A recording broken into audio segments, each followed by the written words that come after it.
हिंदू धर्म में भगवान शिव के तीर्थों की जब भी सामने बात आती है तो सबसे पहले केदारनाथ धाम और अमरनाथ धाम का नाम आता है। लेकिन क्या आप जानते हैं कि अमरनाथ गुफा से पहले एक और गुफा भी है जिसे शिवखोड़ी के नाम से जाना जाता है।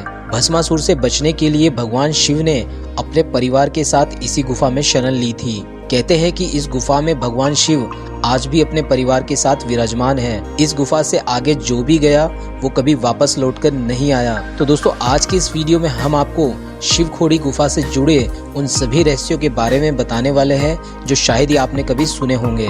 लेकिन उससे पहले मेरी आपसे एक रिक्वेस्ट है, अगर आप चैनल पर नए आए हैं तो पब्लिक गाइड टिप्स चैनल को सब्सक्राइब करके बेल आइकन को भी जरूर प्रेस करें ताकि हमारी आने वाली वीडियो का नोटिफिकेशन आपको सबसे पहले देखने को मिले।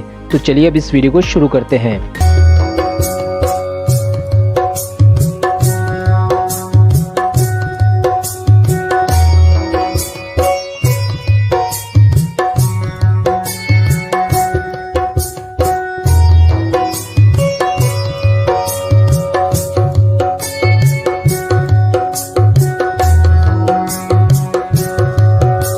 हेलो फ्रेंड्स, मेरा नाम है हेमंत और पब्लिक गाइड टिप्स चैनल में आपका स्वागत है। दोस्तों, अगर आप माता वैष्णो देवी की यात्रा पर जा रहे हैं तो एक बार शिवखोड़ी की यात्रा भी जरूर करें। जम्मू से लगभग 130 किलोमीटर दूर और कटरा से लगभग 80 किलोमीटर दूर स्थित है रंसू गांव, जहां से श्रद्धालु 4 किलोमीटर पैदल या फिर घोड़े पालकी से यात्रा करके शिवखोड़ी गुफा तक पहुंचते हैं। इस अद्भुत गुफा की ऐसी मान्यता है कि जो भी श्रद्धालु इस गुफा के दर्शन कर लेता है तो उसका स्वर्ग में जाना तय है। इस गुफा में आज भी भगवान शिव अपने पूरे परिवार के साथ निवास करते हैं। मान्यता अनुसार इस गुफा का एक छोर सीधा अमरनाथ गुफा की ओर निकलता है और दूसरे छोर में स्वर्ग लोक की ओर जाने वाली सीढ़ियां बनी हुई है। शिवखोड़ी शब्द दो शब्दों से मिलकर बना है। पहला शिव यानी देवों के देव महादेव भगवान शंकर और दूसरा खोड़ी यानी गुफा। भगवान शिव की गुफा अपने आप में ही एक वास्तविक आश्चर्य है। शिवखोड़ी गुफा की लंबाई वैसे तो 1.5 किलोमीटर की है, लेकिन भक्तों को सिर्फ 150 मीटर तक ही जाने की अनुमति है।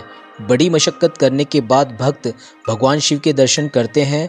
भगवान शिव के परिवार के साथ यहाँ पर 33 करोड़ देवी देवता भी निवास करते हैं और इसी गुफा के अंदर से 2 रास्ते निकलते हैं।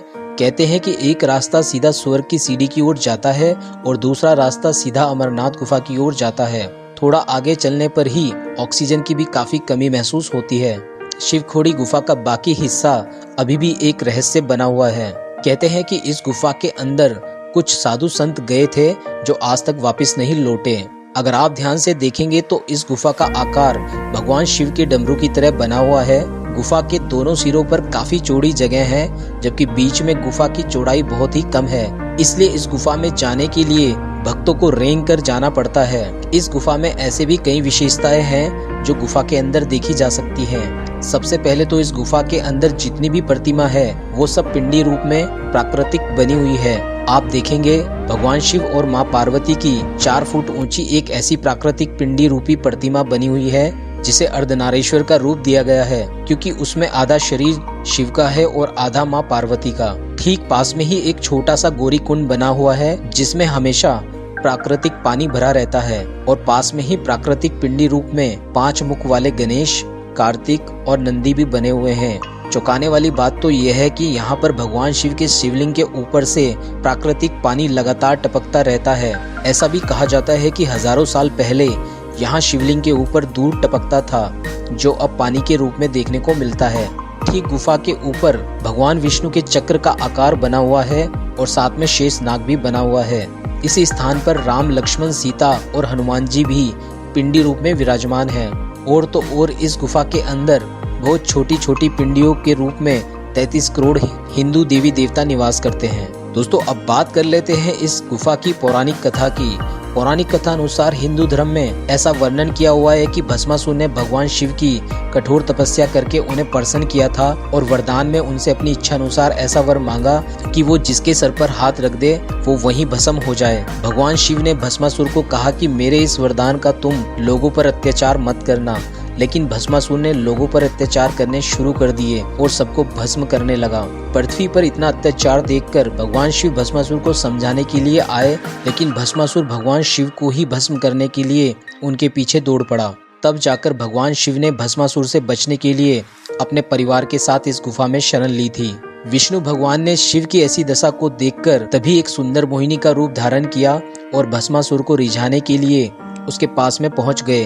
इतनी सुंदर मोहिनी का रूप देखकर भस्मासुर सब कुछ भूल गया और मोहिनी के प्रेम में पड़कर उसके साथ नृत्य करने लगा। नृत्य करते करते भस्मासुर ने अपना हाथ अपने सर के ऊपर ही रख दिया, जिससे वह खुद ही भस्म हो गया था।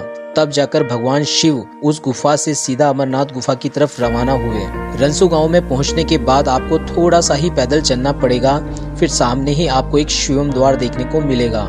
यही वह द्वार है जहां से शिवखोड़ी की यात्रा शुरू होती है। यहाँ पर भी आपके पास यात्रा करने के लिए 2 ऑप्शन है।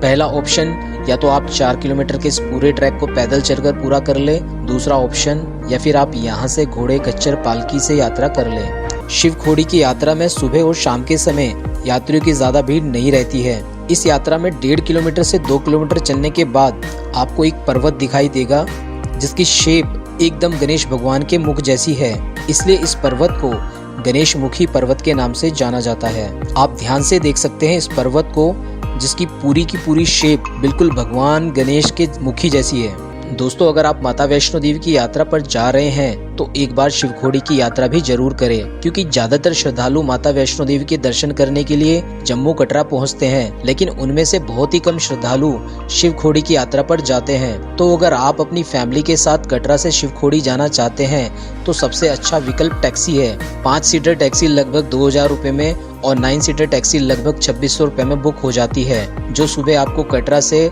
रंसू गांव तक लेकर जाती है, क्योंकि रंसू गांव से आपको पैदल या फिर घोड़े पालकी से अपनी यात्रा करनी होगी। जैसे ही आप अपनी यात्रा पूरी करके वापस आते हैं तो टैक्सी आपको वापस कटरा में ही ड्रॉप करती है। अब बात कर लेते हैं जो लोग जम्मू से शिवखोड़ी जाना चाहते हैं। अगर आप जम्मू से शिवखोड़ी जाना चाहते हैं तो वहाँ पर भी आपके पास 2 ऑप्शन होंगे। पहला, या तो आप अपनी पर्सनल टैक्सी बुक कर ले, दूसरा या फिर आप बस से चले जाएं। लेकिन आप अगर अपनी फैमिली के साथ में हैं तो टैक्सी एक बेस्ट ऑप्शन है, उसमें आपका समय भी कम लगेगा। वहीं अगर आप 1 या 2 लोग हैं तो फिर बस एक बेस्ट ऑप्शन है, क्योंकि वहां से सीधा शिवखोड़ी के लिए शेयरिंग टैक्सी मिलनी मुश्किल हो जाती है। जम्मू से शिवखोड़ी की दूरी लगभग 120 किलोमीटर की है, जिसमें आपको 3 से 4 घंटे का समय लग जाता है। दोस्तों, उम्मीद करता हूँ कि आपको मेरी दी गई ये जानकारी अच्छी लगी होगी। वीडियो अच्छी लगी है तो वीडियो को लाइक करें, साथ ही साथ अपने सभी दोस्तों के साथ शेयर जरूर करें, ताकि सभी को इसकी जानकारी मिल सके। शिवखोड़ी की और अधिक जानकारी के लिए आप हमारी वेबसाइट www.publicguidetips.com पर जाकर विजिट भी कर सकते हैं, जिसमें आप हरिद्वार, ऋषिकेश, उत्तराखंड समेत भारत के प्रमुख धार्मिक और पर्यटन स्थलों की जानकारी हिंदी में देख सकते हैं।